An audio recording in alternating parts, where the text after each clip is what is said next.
आपण परमार्थ जेव्हा करतो, स्वामी समर्थांचा म्हणा, इतर कुठल्याही देवतेची तुम्ही जेव्हा उपासना करता ना, अशी करा ना की तुम्हाला हातावरचं बोटावर नाही, पण तो परमेश्वर धावून आला पाहिजे करेक्ट तुमच्या मदतीसाठी.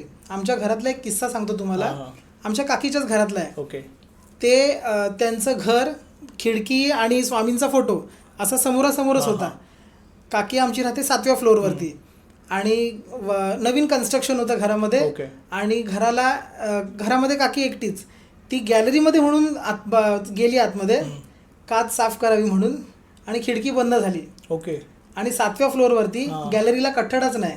ती म्हणाली की आता मी गेली म्हणून. बरोबर बरोबर. तिने फक्त डोळे मिटून आतला जो फोटो होता महाराजांचा तो बघितला तिने आणि स्वामींना सांगितलं हात जोडून की महाराज तुम्ही आता आहेत ना, बाहेर काढा. कारण 7व्या मजल्यावरून खाली वाकून बघू शकत नाही, प्रचंड हवा, आणि वाकून तोल गेला तर जबाबदार कोण? करेक्ट. कारण ती एकटीच घरात. डोळे मिटून नामस्मरण केलं. 5व्या मिनिटाला खट म्हणून आवाज आला. तिला वाटला दरवाजा ठोकला. डोळे उघडून बघते तर स्लायडिंगची खिडकी ओपन होती. म्हणजे हे जे अनुभव आहेत ना, हे तुम्ही प्रत्येकाला सांगा स्वामी कोण आहेत. समजलं. स्वामी एक म्हणतो ना की तुमच्या हाकेला धावणारे